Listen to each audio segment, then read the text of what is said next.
Actualizamos las noticias en Contexto Global de France 24. Yo soy Juan Pupiales. Es un placer estar con ustedes. Vamos a repasar los principales hechos del día. Comenzamos con nuestros titulares. No cesa el cruce de palabras entre Estados Unidos e Irán. El presidente del país persa afirmó que su nación no se doblegará ante la presión de las potencias mundiales en medio de las conversaciones con Washington sobre su programa nuclear. Horror, se conocen las imágenes de la masacre en un pueblo al noroeste de Nigeria que deja 50 muertos. Fue un asalto sobre una localidad de difícil acceso en donde hombres armados abrieron fuego de manera indiscriminada. El mundo llora la muerte de Willie Colón, el conocido como el malo del Bronx. Falleció a los 75 años, según anunció su familia. Intérprete, compositor, productor, arreglista, vendió más de 30 millones de álbumes y definió el movimiento de la salsa.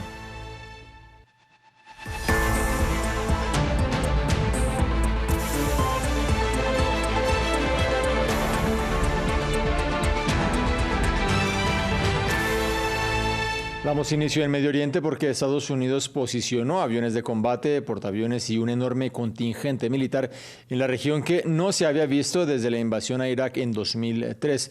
Mientras tanto, las negociaciones para lograr un acuerdo sobre el programa nuclear de Teherán parecen no haber dado frutos. Este sábado, el presidente Masoud Pezeshkian dijo que no se dejarán intimidar por la presión. Nos lo cuenta en este informe Jesús Yajure. Estados Unidos se prepara para un eventual ataque contra Irán. El despliegue militar estadounidense, el mayor desde la invasión a Irak en 2003, eclipsa las conversaciones y la solución diplomática al conflicto por el programa nuclear de Teherán luce cada vez más lejana. Exasperado y cada vez más amenazante, Trump advirtió a la República Islámica de llegar a un acuerdo o enfrentar las consecuencias. Consultado el viernes, admitió que considera un ataque. ¿Está considerado un ataque militar limitado para presionar a Irán a llegar a un acuerdo? Supongo que puedo decir que lo estoy considerando.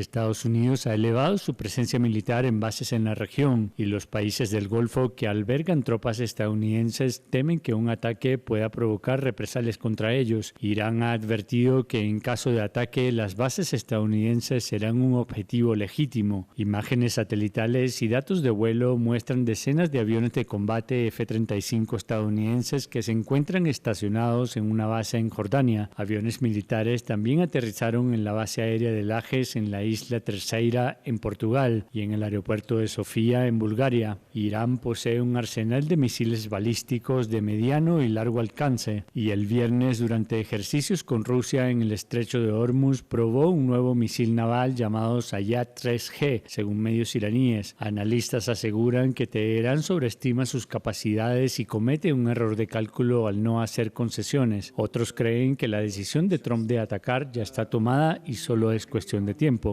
Israel, principal aliado de Washington en la región, advirtió que si el régimen de los ayatolá golpea a Israel, recibirán una respuesta que no podrán imaginar. En Nigeria este sábado se conocieron las imágenes de un asedio por parte de hombres armados sobre una población al noroeste del país que deja 50 muertos. Escombros y cenizas en la localidad de Dutse Dan Ajilla, en el estado de Zamfara. Es una población de difícil acceso y que hace parte de una región de Nigeria, el norte, en donde son habituales las amenazas por parte tanto de bandas criminales como de grupos radicales islamistas. Según el legislador local Hamisu Faru, los autores del crimen llegaron en la noche del jueves al viernes desde un bosque y dispararon de manera indiscriminada. Lo que pasó es que estábamos sentados y entonces los vimos invadir nuestro pueblo. Nos acordonaron y prendieron fuego a nuestras casas. Al salir nos dispararon. De las personas fallecidas hay unas 30 o 32 que podemos reconocer y otras que no podemos identificar. Son personas que sufrieron quemaduras. La pérdida es enorme. Que el Todopoderoso tenga piedad con nosotros. Mientras tanto, el presidente de Estados Unidos no cesa en su pulso ante la Corte Suprema un día después de que el Tribunal Supremo anulara gran parte de su política de aranceles. Donald Trump anunció en las últimas horas que su nueva tarifa global del 10% pasará al 15%. El mandatario se aferra así a una ley que hasta ahora no había sido invocada por otro jefe de la Unión Americana. Esta nueva ofensiva del magnate deja varias reacciones, de las cuales nos habla Albert Naya.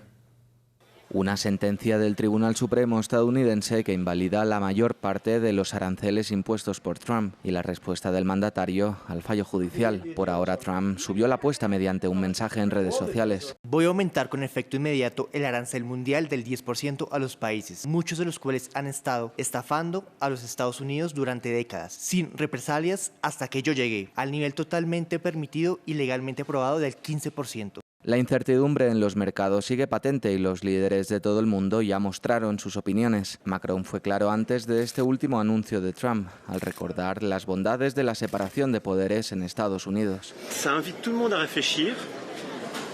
No parece malo tener Cortes Supremas y por lo tanto un Estado de Derecho. Para quienes piensan que las Cortes Supremas crean problemas en la vida política, una Corte Suprema revisó la Constitución y dijo, esto no se ajusta a ella. Es bueno tener pesos y contrapesos en las democracias. Alemania, a través de su ministro de Finanzas, señaló que sigue habiendo aranceles específicos en sectores como el del automóvil o el acero, por lo que la incertidumbre sigue siendo grande. El mismo Merz llamó a la unidad europea en la prensa local. La política arancelaria es un asunto de la Unión Europea, no de Estados miembros individuales. Iré a Washington con una posición europea coordinada. En los mercados asiáticos, los expertos destacan que las relaciones quedarían intactas y no habría renegociaciones. No espero que ocurra gran cosa, ya que dudo que la mayoría de las economías asiáticas intenten utilizar el comercio como palanca en las negociaciones con Estados Unidos para muchas de ellas. Estados Unidos no solo es un importante destino de exportación, también es un socio en materia de seguridad, especialmente para países como Japón y Corea, un socio tecnológico y un ancla financiera. Por lo tanto, el instinto dominante sería la gestión de riesgos, en lugar de la confrontación o intentar renegociar los acuerdos. Reacciones a unos cambios que evolucionan por cada cambio de opinión de Donald Trump. Por ello, la incertidumbre es la palabra más repetida, mientras otros apuntan que los efectos de la separación de poderes constituyeron un imprevisto con el que el presidente estadounidense no contaba. Mientras tanto, en Venezuela, una de las figuras más importantes del chavismo salió este sábado en defensa de la ley de amnistía que fue aprobada esta semana. Jorge Rodríguez, presidente de la Asamblea Nacional, afirmó que más de 1.500 presos han pedido ser cobijados por esta normativa que fue anunciada por la presidenta interina Delcy Rodríguez después de que Estados Unidos arrestara al mandatario Nicolás Maduro. De acuerdo con Rodríguez, solamente este sábado han tenido lugar unas 80 excarcelaciones bajo esta orden que ha sido criticada por algunas organizaciones en defensa de los derechos humanos que la consideran como insuficientes. Hasta ayer teníamos 405 solicitudes de personas privadas de libertad. A hoy se han recibido nuevas 1.152 solicitudes, en total 1.557, que se están atendiendo de inmediato y en este momento ya se están dando cientos de liberaciones de personas privadas de libertad que se acogen a la ley de amnistía.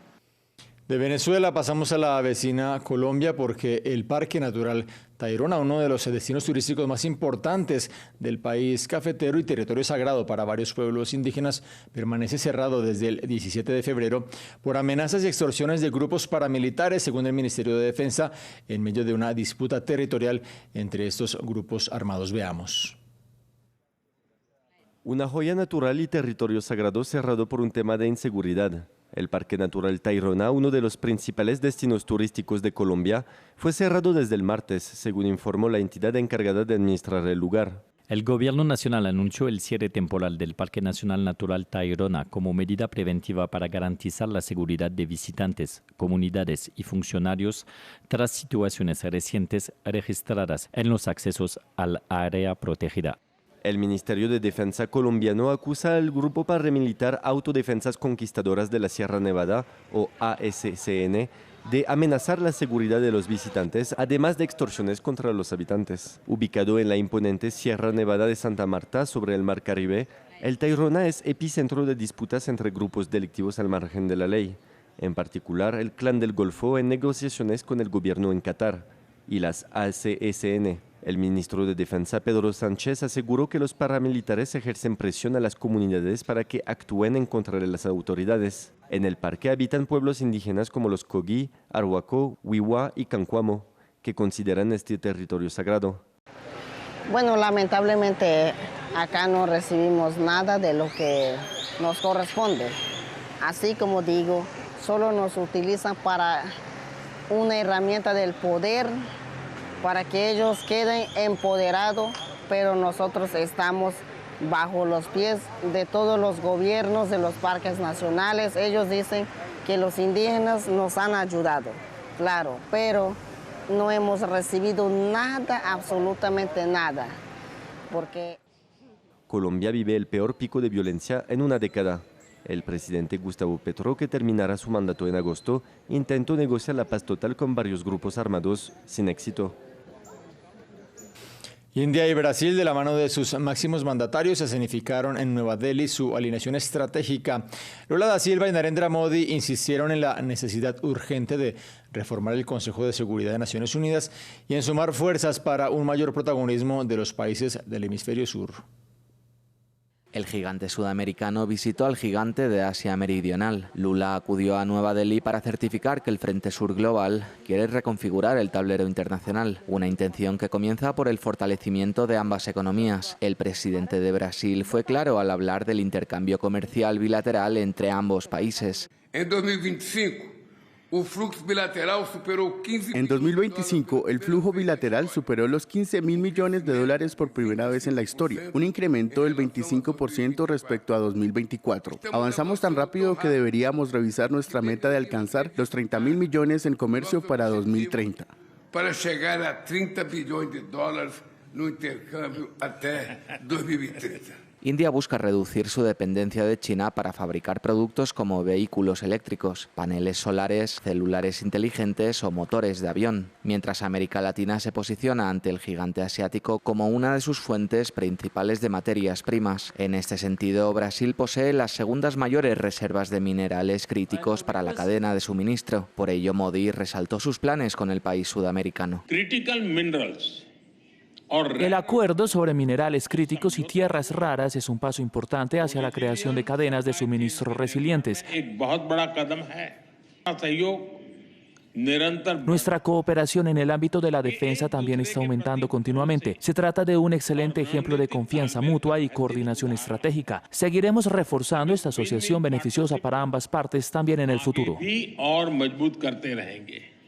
En un contexto donde Estados Unidos y China parecen dominar la arena internacional, India y Brasil se comprometen a encabezar una tercera vía. Ambos países insisten en reformar organizaciones internacionales como Naciones Unidas. Y mientras India busca en Brasilia un proveedor de energía y alimentos, Brasilia ve en Nueva Delhi un socio tecnológico indispensable para reducir su dependencia de Occidente.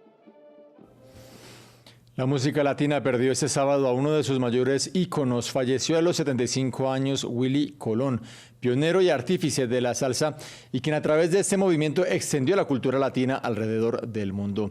De la mano de las mejores estrellas del sello discográfico Fania All Star, Héctor Lavoe, Rubén Blades o Celia Cruz elevó los ritmos caribeños a un nivel global. El informe lo tiene Samuel Salgado Castro.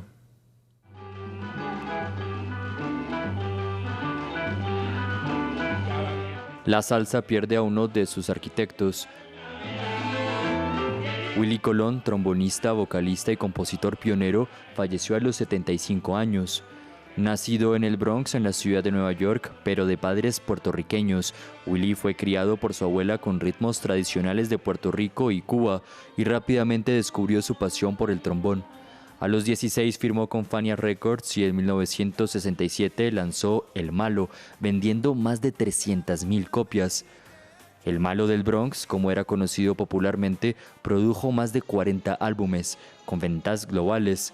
Fusionó el jazz, rock, funk y ritmos latinos como son cubano, bomba y plena. Colaboraciones legendarias con Celia Cruz o Héctor Lavoe y especialmente con Rubén Blades en Siembra, el álbum de salsa más vendido. Politizaron el género con crónicas urbanas y temas sociales. Nominado a 10 Grammys, recibió un Grammy Latino por su trayectoria en 2004. Su trombón fue la voz del pueblo, un puente entre culturas. Y aunque en los últimos años protagonizó polémicas por sus opiniones políticas o el pleito judicial contra su amigo y colaborador Rubén Blades, su música eterna transformó y expandió la salsa. Sus seguidores celebran el regalo eterno de su música y los recuerdos que vivirán por siempre. En más noticias del mundo de la cultura, el largometraje Yellow Letter se quedó con el Oso de Oro a la mejor película en el Festival de Cine de Berlín. Dirigida por el alemán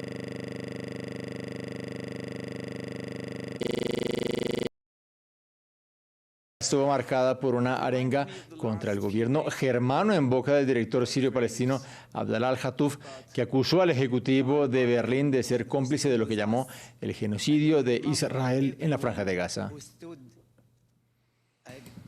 Ponemos punto final así a este informativo. La invitación a ustedes para que se queden aquí conectados en France 24.